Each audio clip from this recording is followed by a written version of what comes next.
Hello and welcome to the Drumheads podcast, where we chat music, drums, and the rhythm of life. Please remember to subscribe wherever you get your podcasts. And now, here's the show. Yeah. Do I need to turn my camera on? Or No, you don't have to. I mean, I don't mind. I don't mind looking at you. There we are. Hey, I was like, I couldn't tell if I was unable to turn my camera on or you didn't want me to. No, it's up to you. I mean, like I said, I use it for interaction, Yeah. so, anyway, so how are you? What's going on? I'm doing great. It's a beautiful day here in Los Angeles. Just kind of Hanging out. my day started. Yeah, you Yeah. know. When does the tour start? Tour starts June 6th. Are you getting excited about it? What's that? I said, are you getting excited about it? Oh yeah, I've been excited about it, and it's kind of getting to that point where, with an undertaking like that, you start to realize all of the minor details, which aren't so minor after all. Right. You need to start getting geared up for. Gear being one thing. I'm providing backline for Big Country, and Oh, really?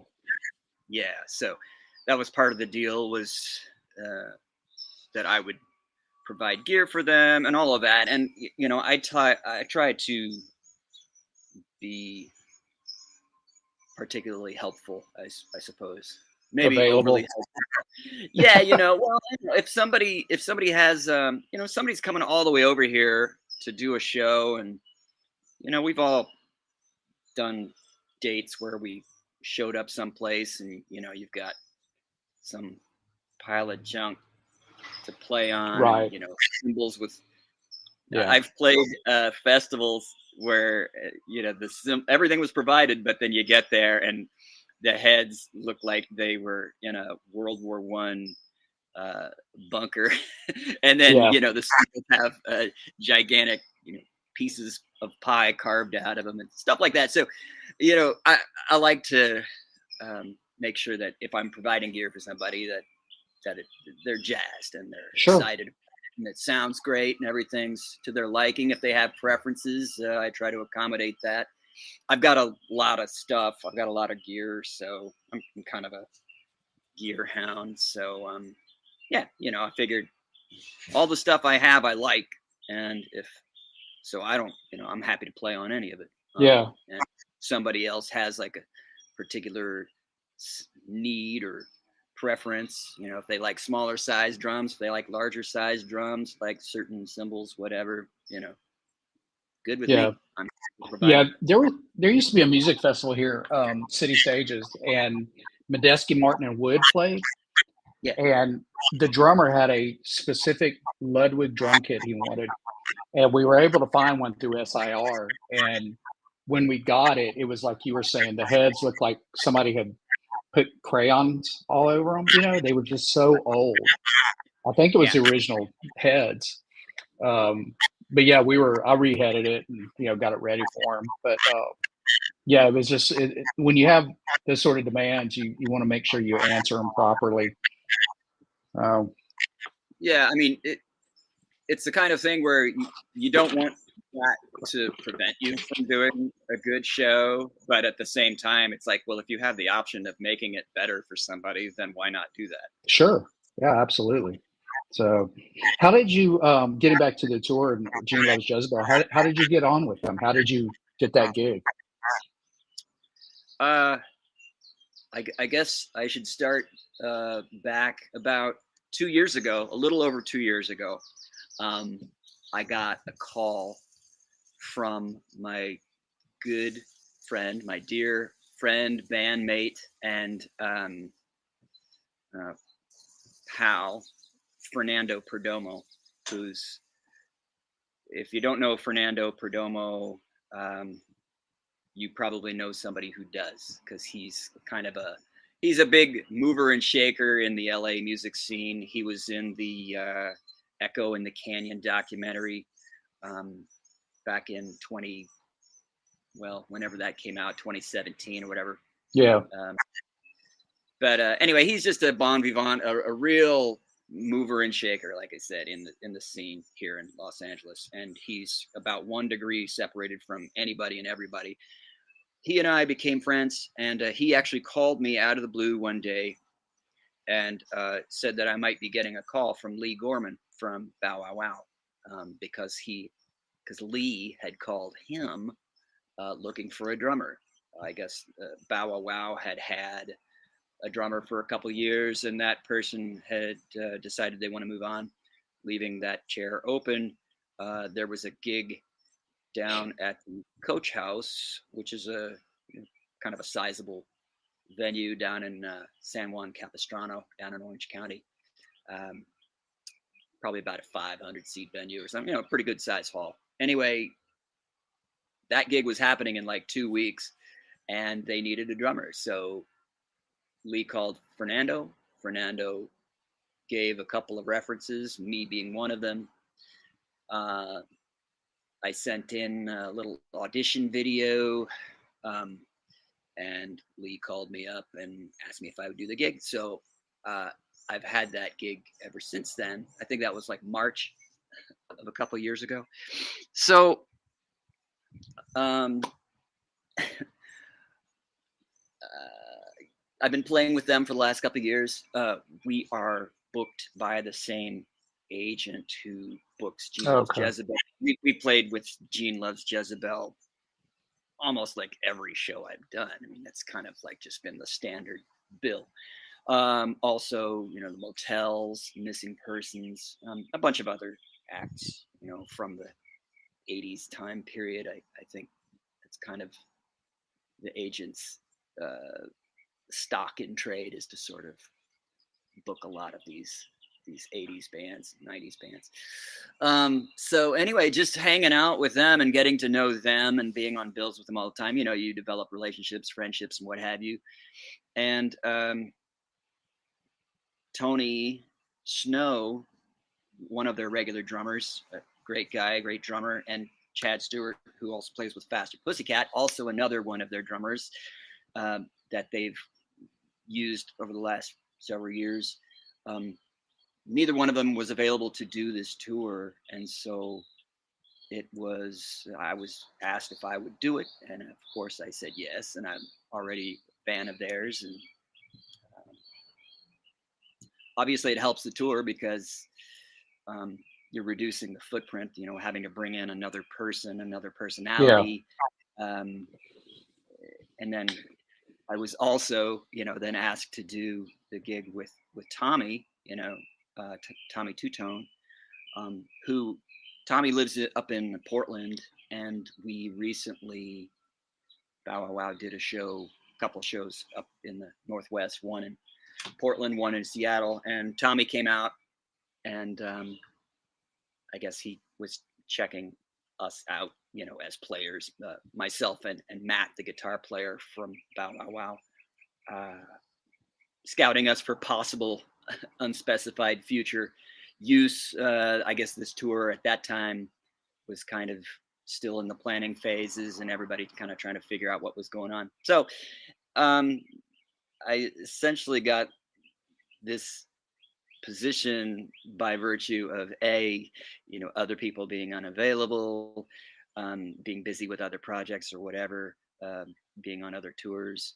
and B, just sort of being around and being pleasant and being willing and happy and able and all of those good things. I think it's one of those things where you just never know what's going to happen, but your next gig's probably going to come from something that you are already doing. And so that's something you might want to keep in mind, if you're looking to expand your horizons or get more gigs or whatever. It's something that it's just kind of my default way of being, is to be professional and get on with people and, just try to make things just try to make things better, and Sure.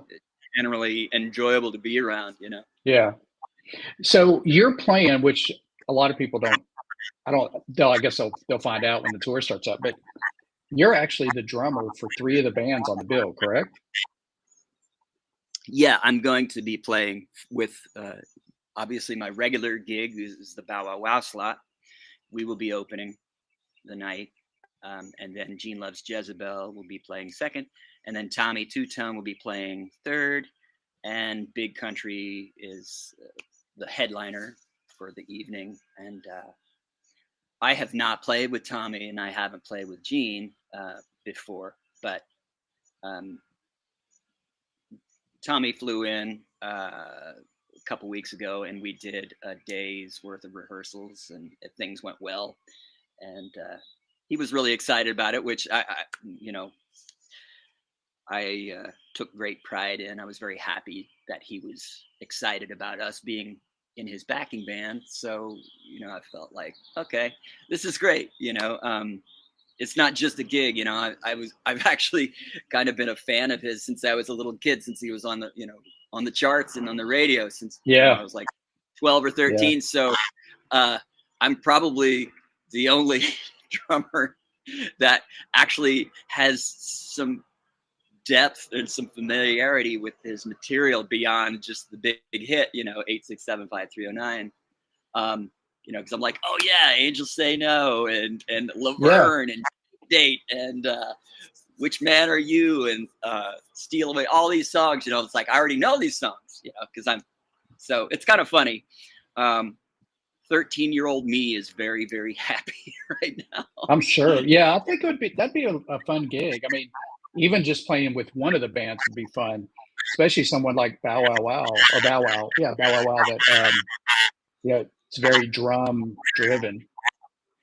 It's a real singular gig. Yeah, it was a challenge to learn the 12 or so songs that I had to learn. I basically had one. I did it like this. I was like, well, I've got one song a day that I have to focus on. That was, when I did my first gig with him, I had about 11 or 12 days to learn the material. And so, I like to chart songs. I like to, and my charting system is not a formalized system necessarily. It's kind of a bastardization of Nashville numbering system and actual notation and just sort of generalized 8 bars of this or 4-bar intro, guitar starts, band comes in on bar 3. It's just, as long as I can understand it, that's all that matters. Although I will say, as I've developed my charting system, once I do it, I do ask other people if they are interested in seeing it, because like in the instance of this gig with Tommy coming up, so the lead guitarist is Benito DiBartoli, who used to play with Eddie Money, but he hasn't played with Tom. So this is like, and Matt is playing bass. Matt from Bow Wow Wow, Matt Fuller, previously from Puddle of Mud and a bunch of other bands. He's going to be playing bass after doing what a guitar. Change. Yeah, going from Puddle of Mud to Bow Wow Wow. Yeah, well, I mean, he's a very rangy guitarist. He's a songwriter, singer himself. He has his own band, Superfluous, and he's a real pro. I mean, you can plug him in, and he does what you need. And anyway, I charted all this stuff out, and I said, hey, I don't know if you can understand any of my charting, but I mean, I think you can generally kind of figure it out. It's not like it's in any kind of hieroglyphics or anything. But I offered that up to everybody, and they're like, oh yeah, I'll take anything you got, because we haven't played with Tommy before. And by the time we got into the room together and we were rehearsing together, it went really smoothly. And part of that, I think, was because I was able to chart stuff out, and that for me, the charting things out is part of the physicality of learning something. And if I need to learn something really quickly, I can't just listen to it, or I can't just practice it on the drums. It offers me another way of embedding the changes and the material into my little caveman brain. Yeah. Also, I play other instruments. I mean, I play guitar, I sing, I write, I play bass. And so that affords me another way of looking at the material that's not just this drummerly way of going, okay, 4 bars of backbeat, then a fill, and then 8 bars of this section, and then all quarters on snare. It's like I'm thinking of things in terms of the music. And by that time, I'm not thinking at all. I'm just playing. And that's where I want to be. Do you think you'll use the charts when you play, get started, or you think you'll have it all down by then? No, I kind of subscribe to the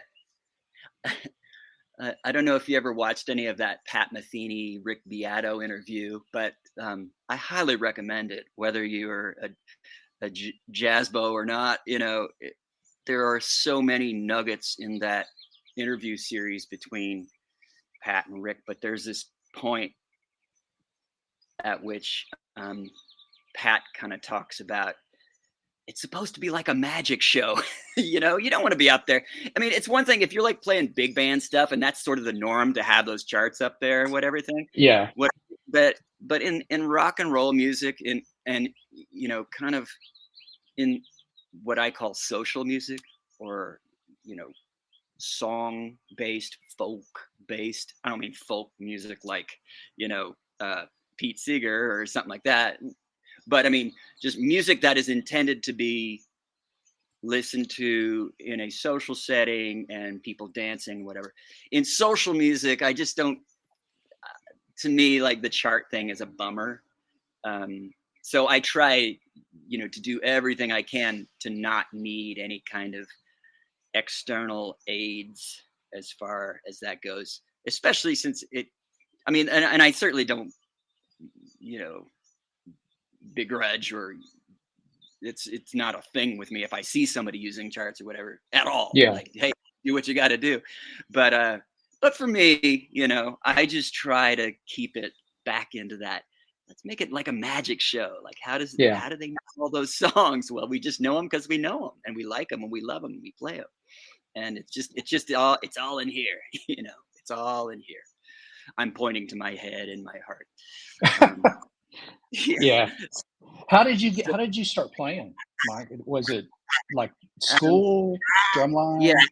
I mean, well, I have some pictures of me ripping into a toy drum set, an Ohio Art, the ones with the little paper drum heads. I have some pictures. Yeah, and they had the springs on them for tension. Yeah, that's right. So there are some pictures of myself ripping into one of these toy drum set boxes in Christmas of '72. So that would have meant that I'd born in September of '69. So, I was however old, 3 years old. And so there's pictures of me playing this little thing. And in my pajamas and my little Buster Brown shoes. Were there any other musicians in your family at the time? No. And what's interesting is, like, I'm not really from a musical family. And then that was just this toy drum set. I don't really even remember it, but I have these photographs. And it wasn't until I was, probably 10 or so, I think I kind of, my uncle gifted me a classical guitar, so then it was kind of like, oh, I'm into the guitar. And then around that time, my oldest brother, I have 5 brothers, got a lot of brothers, no sisters. My oldest brother, who was probably about 18, 19 at the time, he bought a bass, an electric bass, just out of nowhere. I don't know what. I don't know what possessed him to do that. He just wanted to buy a bass. And so he started teaching himself the bass and, listening, playing along to Led Zeppelin records and things like that. And so, of course, I'm sitting here, I'm like 8 years younger than him, and I'm just like captivated by all this. And at this point, I'm kind of starting to get the bug. Like, yeah, my older brothers always had some cool records laying around. I mean, I think by the time I was 4, I already had some sense that I was going to be doing something with music because I was just captivated. I mean, my dad had Ray Charles records going in the garage all the time. He'd be out there working on his race car or whatever and fabricating something, doing whatever. And there was music. We weren't a musical family, and nobody else was like a serious musician or anything, but there was enough music around that I was kind of like, what's this all about? This makes me feel a certain way. And it was I just always knew that this was going to be a thing with me. And so, was that your aha moment? What's that? Was that your aha moment? Like, hey, this is it. This is my life. Yeah. I mean, I would say, look, you remember the blue, there's like the red and the blue Beatles albums, the 62 to 60. Oh yeah. In the 67 to 70 or whatever, those Beatles anthology albums, the red one and the blue one. Well, those to me stick out as like the biggest hook for me. Like, yeah, this is it. I'm done for. Like I'm all in on this. And so, I mean, I remember listening to, Penny Lane or something like that, and just thinking, this is so cool, and this is where I want to be. And then, growing up in the 70s, and you had all of this guitar-based rock, which was amazing to me, and I was blown away, like with the amount of different sounds that were out there.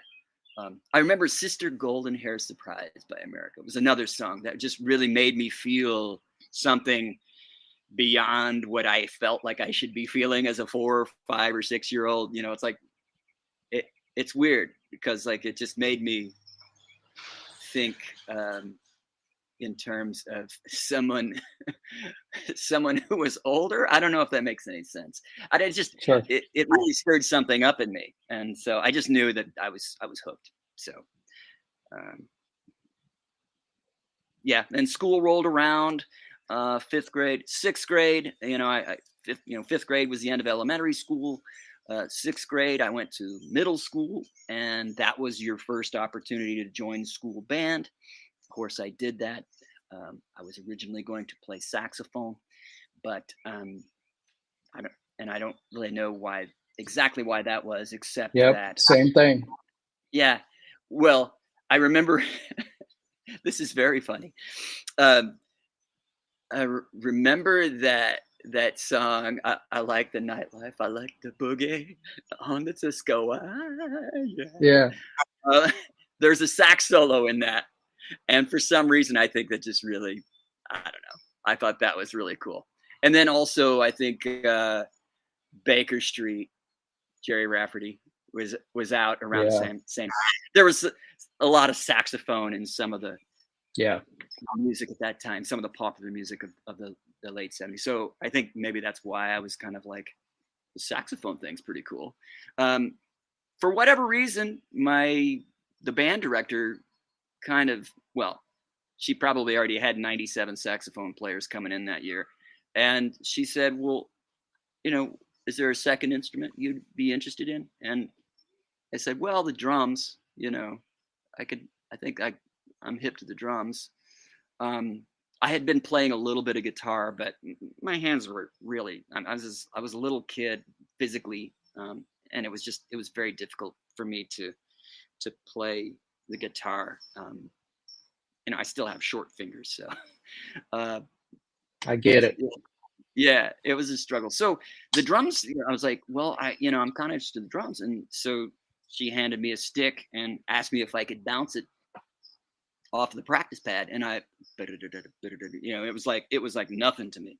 I mean, it was pretty simple for me to do essentially the makings of a double stroke roll. I won't say it was a perfect double stroke roll, but I mean, it was, I had some natural inclination, I guess you'd say. And so she's like, okay, that's it. You're going to be a percussionist. So, yeah, that was the 6th grade. And yeah, I was in it. I mean, I was just hooked. It was a no-brainer at that point. And so that's how I got started. And When did you get your first real kit? How old were you? it was about around the same time, 81, I would say, because, well, and actually my dad purchased it off of one of my classmates, one of my percussion section buddies, who I don't know why they were selling the drum set, being that he was in the band, and I don't know, but it was interestingly, it was an old Beverly kit, which I wish I still had. Of course, I destroyed it, but I didn't realize, the provenance of that brand. It was like a premier, not a knockoff, but it was an old British brand. And they were actually decent drums. I didn't know that at the time. When you're a kid, you're just like, oh. I was really into, like, well, I was like into Tom Petty, and I was into the Police. So obviously I wanted to be a Tama guy, but I was also into Ludwig stuff too, of course. But it was like, if it wasn't Ludwig or Tama, I didn't want anything to do with it. So I was kind of like, oh, I got this Beverly kit, nobody knows what that is. And I don't know how an oddball British kit like that made its way all the way to Norman, Oklahoma in the early 80s. The drums were obviously from like probably late 60s. Had pre-international size tom-tom, which, if you don't know what that is, good luck getting a drum head to fit on the tom-tom, because it's like in between a 12 and a 13, and it's like, if you buy a 12-inch head, it's too small. If you buy a 13-inch head, it's too big. And I never could get it to sound very good, because I didn't understand that there was this other sizing convention out there. But yeah, part of me, wants to find an old Beverly kit, like I used to have. But that was my first. I had an old Apollo kit that was red sparkle, and I wish I still had it. Same thing. It was just, weird, red sparkle. The barren edges were this thick, and I think they were almost flat. Yeah. Which is, well, and the funny thing is, we know this now, but we didn't know it then, is that that's its own thing, like some of these MIJ made in Japan kits, they're going for money that I would have never imagined, because people have come back around to, hey, it's not good for everything, but it's good for some things, and it's its own vibe, and it's its own thing. And it's really good. I actually just did a little bit of I won't call it a restoration, but just sort of a refurb of an old Japanese floor tom for a buddy of mine he wanted that sound. And so he bought a drum kit, but it had, some just roached out hardware. It needed some new tension rods. And of course the tension rods are like a weird size and thread pitch and all of that stuff. So I converted it over to standard inserts on the lug casings, standard tension rods, to make it usable for his studio. He wants to use it for studio applications. So, which totally makes sense. I mean, that kind of drum sound, if you want that sound, you've got to go to where, you can get that very easily. So I actually just did, and I couldn't believe how good it sounded, and I just remember thinking, man, back in the 80s and the 90s, we just thought this was the crappiest, shittiest sounding thing ever. But, I think as you get older and you move through life and you start to look at things as like that. They're just tools, and certain tools work in certain environments and they don't work in other environments, but that's just an excuse to own a lot of tools, right? Which most of us, there are some drummers that just don't give a flying flip about what they're rattling on, but most of us kind of like to collect a few things and have different sounds at our fingertips. What say you'd start playing, let's put you in high school. Who were you listening to, and do they still influence you? Yeah, good question.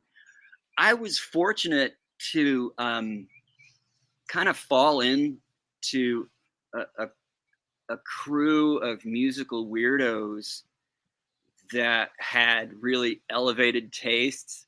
And I think part of it was just because we were shitheads, to be blunt about it. I think we were just kind of shitheads, and we wanted to have a superiority complex over party rock listening brethren and sisterin and other people. Like, it started out as just kind of a way of separating ourselves by, we listen to this really, complicated music. Because specifically things like, Pat Metheny Group or Weather Report or stuff like that, that you wouldn't expect a 14 or 15-year-old kid to be into. We got into it pretty heavy. And then we were listening like, my dad is really into like the blues, like deep blues, gut bucket blues. I mean, like all kinds of blues, folk blues, talking blues, electric blues, all different forms of that idiom. And of course, I thought it was really corny and outdated at the time, but it kind of started to work its way in there. And I, after, when you're young, a lot of what you do is just out of either trying to fit in or trying to separate yourself from, a crowd. And I think my musical friends and the people that I surrounded myself with, we always knew that we weren't part of the popular crowd. And so we just kind of did our own thing, and it was weird. It was cool. I mean, I'm very happy for it. And to ask me if it still influences me today, I'm like, oh yeah, definitely. It certainly does. And I'm happy for the exposure to it and the jump start it gave me on maybe having a slightly deeper understanding that I would have had I not been exposed to that. I got into so I was in school band and all of that, and then I was proficient enough that I was able to get into a youth orchestra, an extracurricular. It was kind of like a lot of major cities they'll have a symphony or a philharmonic, and then they'll have like a youth orchestra that's sort of an adjunct to it. And at that time, Oklahoma City had a symphony, and then we had this Oklahoma Youth Orchestra that was put together by one of the music professors at the University of Oklahoma, which is was in my hometown, is in my hometown, and so it was a real hotbed of activity for young musical minds that had proficiency, and you had to audition and you had to get in and all of this stuff. And that, so all of my Saturday mornings, instead of watching cartoons, I was going to go do orchestra rehearsal, and we would get to do like these highbrow gigs, and we actually got to travel overseas and do some stuff. We would do fundraising events and things like that to fund some of these trips. But being around those higher level higher proficiency kids, exposed me to some musical environments that I would not have engaged in had I, not been afforded that opportunity. And Sure. but I mean, I still listen to all of that stuff, and I have a weird tapestry of stuff that I like and I listen to, and that informs my musical choices when I'm allowed to make musical choices, or whenever it just I don't know. I'm kind of happy about it, because like some of the things that I do, I ask myself, where did I get that?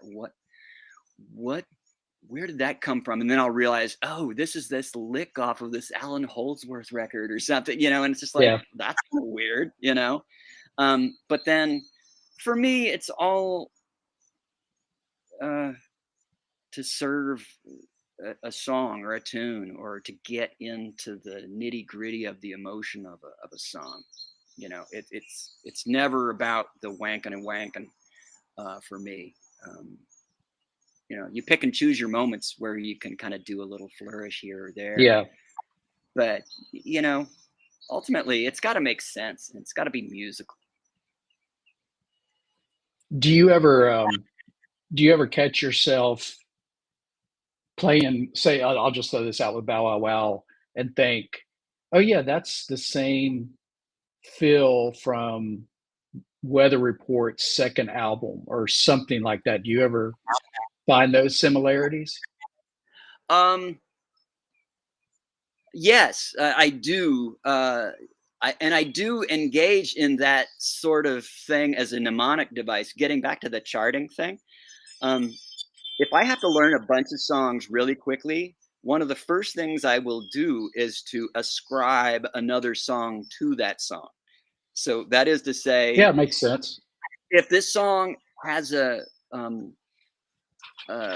particular beat that reminds me of this other song, I'm just going to write that right at the top.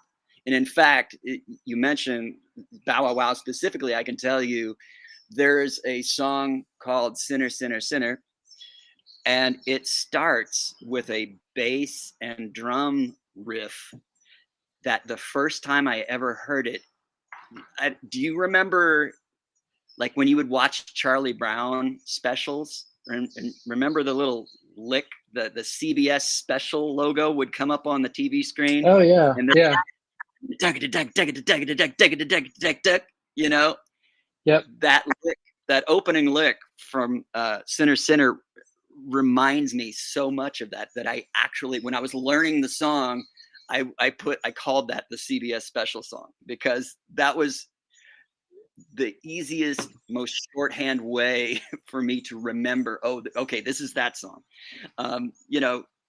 So again, it's kind of one of those things where, hey, when you got to learn a lot of material and you're charting out a song, it's no holds barred. Anything is fair game. Whatever you need to do or say or write out that helps you go, this is that one, so you don't have to wait 2 or 3 seconds going, which one, scanning your brain going, oh shit, I just learned I've got in 2 days, and like, I can't remember. My brain is freezing up. So, but yeah, I do that. And then, I mean, it's not something I set out to do or I consciously do, but it does happen from time to time. Yeah.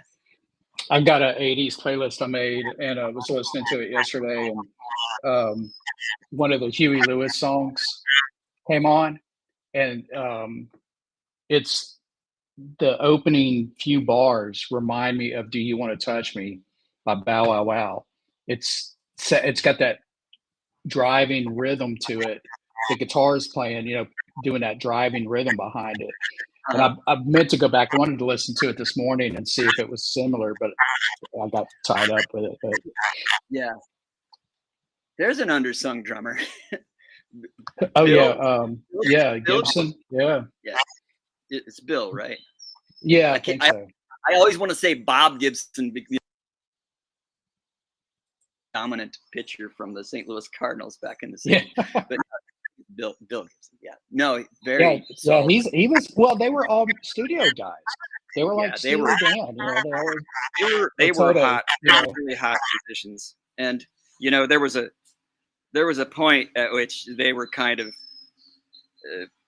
probably maligned, as a musical entity, you know, just due to the musical fashions of the day. Yeah, It was out of what, that kind of music was way out of favor. But I'm glad that, and myself included. I mean, I'm as guilty of being a snot as anybody. But no, I'm glad that those cats were really hot players. I mean, you listen yeah, to any of their parts, and they're just pretty ferocious. I mean, the guitar work and like all of it was yeah. so, they were just so good. I'm I really saw a glad doc. that they're I saw a documentary on Huey Lewis, and I didn't realize some of the people he played with. I know As a he started studio out guy playing country, harp. You know. but yeah, right. Those tentacles, uh, they they extend pretty far. Yeah, it's funny when you get into it, when you get beyond just oh yeah, here's another hit by this guy that you've heard of 5 million times and you're probably Right. sick of. When you get into the start getting into the granular level and you realize how expansive it is, and it's I'm glad to be at this point, and at this stage in my life, and to have this sort of awareness now that when I was a younger, snottier person, much nicer and more Yeah. understanding now. But I've seen some photos of you playing traditional grip. Do you still? Is that something you've done throughout your whole career? um, I started out match grip, and then I think when I was uh, when I lived in St. Louis, so I grew up in Oklahoma. I moved to St. Louis after high school because I was not able to go to college. I wanted to go to North Texas and go to jazz school where I would have probably been scared off and had my lunch eaten. Yeah. I would have Yeah. been That's a going. killer school. Well, and the funny thing is, I would have been in the same class as people like Keith Carlock, Jason Sutter, Jim Riley, a couple of other like real heavyweight, big shot, Right. players. That they were there. We're all contemporaries. We're all pretty much the same age. I would have been there at that time. But I mean, I was so emotionally immature and unprepared for that environment. So it's probably best that didn't happen. Anyway, I didn't want to go to University of Oklahoma. That's my hometown school. Like everybody's going to OU. I don't want to go to OU. I was tired of it. I wanted to get out, and so I wound up moving to St. Louis, Missouri, and I lived with my aunt and uncle there uh, until I kind of got my own place and everything. I immediately started playing. Immediately started gigging. I got a gig with a band that was a regular working cover band. So that started my life in St. Louis. That was like in 80, 87, 88, late 87, early 88, and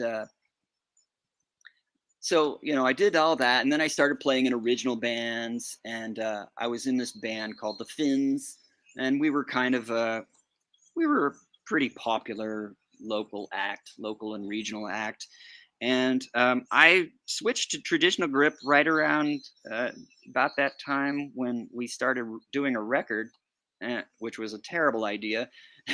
If you're in the middle of recording an album, don't decide you're going to make any wholesale changes to your grip.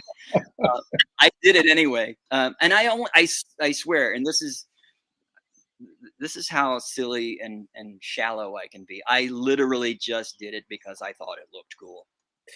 I wanted to be like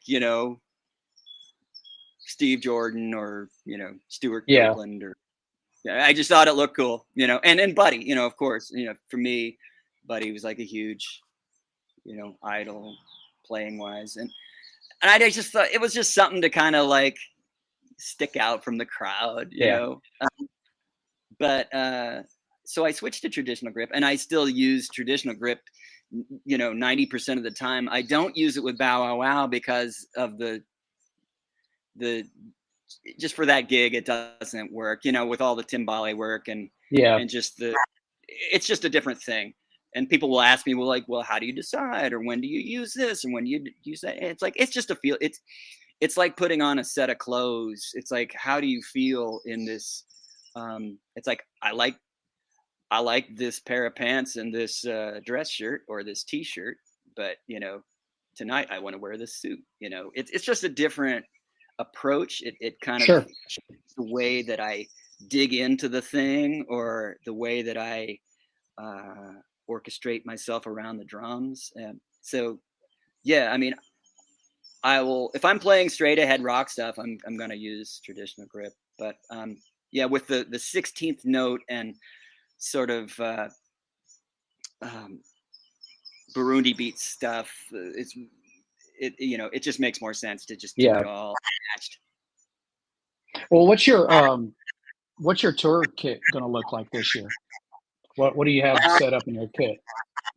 Well, I've got, again, this kind of goes back. I'm not exactly sure which one I'm going to use, but I think what I'm probably going to do is, because I talked to Reese Dobbin, who is playing drums for Big Country.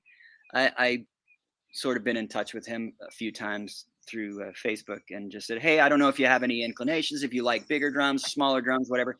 I wanted to give him some options. So I have a Premier, an old Premier XPK kit, midline stuff. I really like finding sleeper gear, and by that I mean to say gear that isn't like top of the line, but still sounds good quality, punches above its weight. You can find it cheap. That's like kind of one of my things that I like to do, is find stuff that sounds really good, but that flies under the radar because it's not the toppity top shelf, Sure. Like, to me, I get a jolly out of that. I'll just put it that way. So either going to use this Premier XPK set. Reese said that he's kind of been leaning toward smaller sizes, like 10, 12, 14, and a 20-inch kick, or something like that. I'm kind of more of a 1 up, 2 down guy, or 4-piece guy. So, but I also have this Ludwig, Taiwanese Ludwig, the Ludwig Element Special Edition. Remember when they came out with those, the Mod Orange and the Citrus Mod reissue kits? I got one of those from a buddy of mine. This was probably, they came around, early aughts, maybe 2000, 2002, 2003, something like that. Anyway, it was the first time they had offered those finishes again since the early 70s. And so a buddy of mine had one, and he wanted to unload it. And so he sold it to me for dirt cheap. So I've had that kit forever, since like 2004 or something, 2005. And it's a 20, 12, 14 matching snare, Citrus Mod finish. And it's a great sounding kit. It's a great shell. And then to make it a 1 up, 2 down, I'm actually in the process of, I got one of those, this is also corny, but I bought, this is fun for me. I bought, they've got the Ludwig breakbeats kits, right? Yeah. Well, I always thought, man, it would be so cool to get another tom, the floor tom, to put with that small kit, so I could have a 1 up, 2 down kit, but it's like smaller sized. Yeah. So those Ludwig breakbeats kits have a 13 by 13 floor tom. So I actually found one on eBay singly by itself, and like not the whole set. It was just an orphan So I've got the 14 by 14 floor tom that's with the kit, and then I thought, man, it would be cool to take that and like recover it, and so I've got some citrus mod covering on the way, and I'm going to be putting that together. Oh, and cool. So so it's hopefully the plan is to have this 20-inch bass drum, 12, and then 2 floor toms, 13 by 13 and 14 by 14. So That's I don't know. cool. That's my kind of silly idea. I even got I even found a badge for it, so that hopefully it'll Really? match. Because I Wow. mean, I'm shallow enough to be like, oh, I don't want to go out there with like non-matching equipment. I mean, you're putting on a show. Yeah, I'm the same way. I don't want it to be tatty looking. I mean, if it were, it wouldn't be any big deal. But I'm just I'm like you. I like to find these cheapo kits and put a little elbow grease into them, recover them, and make them sound good. I'm the same exact way. Well, I think drummers like to sit around and just bullshit about all of these elements of drumming that really aren't that important, or what's the best, or who's the best, or what's the, there's all this like emphasis on superlative, and it's like, dude, just go out and play, or, who cares about what's the best? I mean, but what works and what's cool, what makes you happy, and what has a vibe to it, that's kind of where it's at for me. And it's like, if I get a vibe off of something and it really inspires me to do good work, then that's the best to me. And that may not be the best for me tomorrow. It may be something else. But going back to the drum set rig itself, I should say, obviously with the Bow Wow Wow gig, the timbales are a huge signature part of that band. So I will be having, I have the LP timbales, and I also have mini timbales, which like the 8 and the 10, and those work out pretty good when I have to do a fly in, and drum set's already provided. I'm not going to pack up the larger timbales and have to check a bag and all of this other stuff. Mini timbales work well enough. Lee generally didn't care for those because he said they sound too roto-tommy, and it's like they don't have enough cut.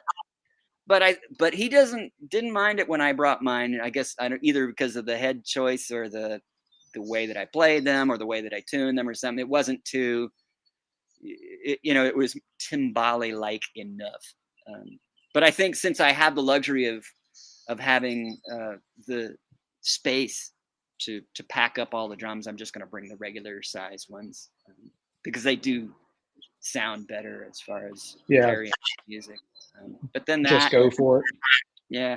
And then whatever Peisty cymbals I decide, I'm kind of mainly a Peisty guy. I mean, I've got all kinds, but mostly been a Peisty guy most of my life. Me too. Yeah. I just, they've got that vibe. They got that thing that I like, that glassy thing. Well, this is coming up on time, Mike. I wanted to thank you for coming on.